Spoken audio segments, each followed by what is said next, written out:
我们来做一场辩论，正方说企业家是市场经济的英雄，是企业家的冒险、创新和远见让经济走向了繁荣。反方说企业家不过是资本的代理人，往往隐藏着对工人的剥削、攫取剩余价值以及对社会公平的侵蚀。你站在哪一方呢？正方还是反方呢？反方的观点来自马克思主义，认为他们的利润是来自对劳动者剩余价值的占有。先补充一个背景，马克思写《资本论》的19世纪是工业资本主义快速扩张的时代，那个时候的资本家往往是企业的创办者和经营者。在这个逻辑里，企业家不是财富的创造者，而是掠夺者。社会真正的创造者是劳动，而不是资本。所以在这样的语境当中，企业家、资本家的地位天然存疑，它是阶级对立的产物。如果把这个观点再拉得激进一点，那就是列宁主义的思想了。在他的理论当中，资本主义的和平演进几乎是不可能的，唯一的出路就是暴力推翻。列宁强调帝国主义是资本主义的最高阶段，在这个阶段，资本家不仅是剥削工人，还通过垄断金融资本、殖民扩张来攫取全球的剩余价值。因此，在列宁的语境当中，企业家的负面形象就更加突出了。他们不仅是剥削劳工，而且是与帝国主义、殖民战争相连的一个阶级代理人，还主导了国际不平等。但是来自西方资本主义的正方选手就要举双手双脚来抗议了。在西方主流的经济学当中，企业家被视作为自由市场的英雄，他们承担风险、发现机会、推动创新，是推动创造性破坏的核心力量。这个是熊彼特的观点。劳动固然是重要的，但是没有企业家的组织和创新，劳动无法转化为更高的生产力。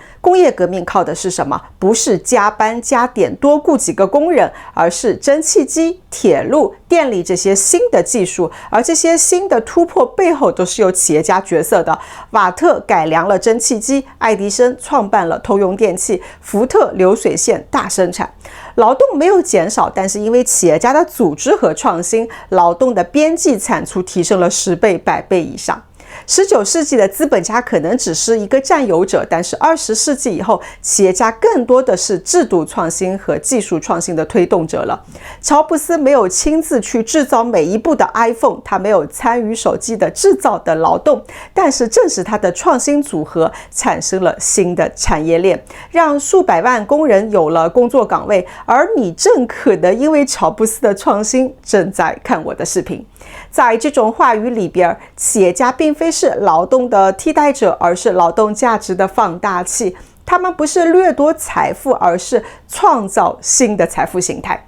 但是企业家究竟是英雄还是资本的代理人呢？这并不是一个放之四海而皆准的答案，取决于你所处的时代和制度的阶段。假如你是生活在19世纪，那个时候西方正处于工业资本主义，资本家和企业家几乎就是同一个人，他们既是拥有资本，也是自己去经营工厂。在那个阶段，企业家天然是带着剥削者的角色的色彩，他们的财富积累往往是与工人的长工时、低工资、恶劣环境捆绑在一起的，这个正是马克思批判的对象。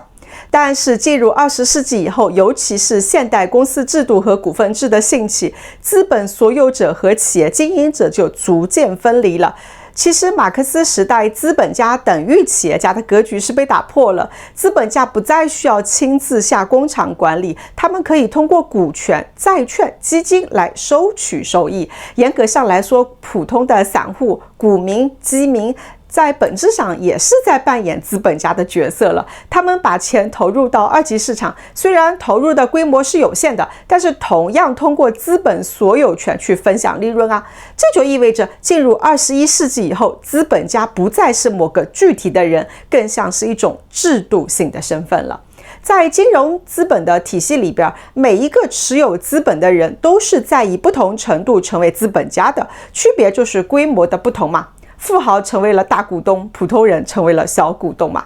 企业家则更多的成为了资源的组织者、创新者。代表股东经营企业。在这个格局下面，金融资本往往不再是直接去参与创新或者是生产，而是通过金融操作来获取利润。企业家则被挤压在两端，一方面要依赖金融资本的融资，一方面又要承担企业经营的风险。这也是为什么20世纪企业家的社会形象就开始转型了，他们不再是单纯的资本代理人，而是站在资本和劳动者之间的中间者。一方面，资本希望看到利润最大化，于是就要求企业家不断的去压缩成本，提升效率。996正是这种张力下的产物嘛。另外一方面，劳动者追求体面的工作和更加合理的报酬。在这个矛盾的夹缝里边，企业家既是要满足资本的胃口，又要调动劳动的积极性，还是挺不容易的。这正是为什么我们就可以说企业家是一种稀缺资源。土地、厂房、机器、资本和劳动都是可以被统计的、被复制的、被替代的，唯独企业家是不行的，因为他们承担的不是单纯的投入，而是不确定性；他们贡献的不是单纯的劳动，而是创新和远见。我采访过一位上市公司的董事长，提问他对于创新业务你是怎么做决策的呢？他的回答非常的简短，凭直觉，然后才交给团队去论证、去建模、去测算。这就是企业家的稀缺性，凭直觉。听起来好像很玄乎，但是这背后其实是一种社会所稀缺的能力，因为未来从来不可能是用数据来计算出来的，数据是来自于过去的，模型是依赖于历史的，而真正的未来一定是不确定的，从未发生过的。在这种时刻，社会需要有人能够在没有答案的地方去先迈出第一步。企业家的直觉正是社会面对未来不确定性的感官。有位网友在我的评论区说，没有良心的企业家腾出空间，市场会诞生新的企业家。我回复了他，企业家的能力是稀缺资源，不可能一下子产生一堆新的企业家的，这个需要几十年的沉淀的。企业家的价值不只是在于创造利润，而在于他们承担了整个社会的试错功能。他们是社会的冒险代理人，如果赌对了，全社会都是受益的；如果赌输了，往往他们首先要自己承担代价，可能家破人亡。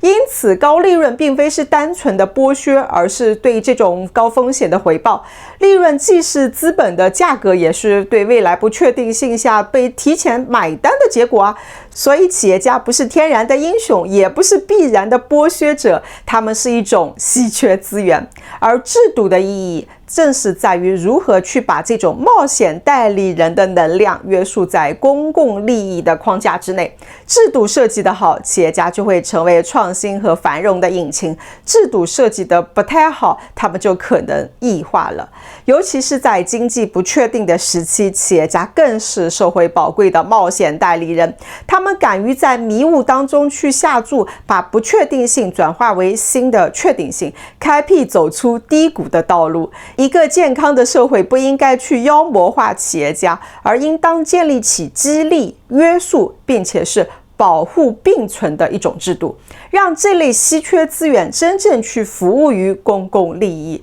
而我们需要那样一群勇敢在没有答案的地方先迈出第一步的人。只有企业家才能把不确定性转化为新的确定性，帮助我们走出周期的困境。好了，我说完了，再见。文字版在书房。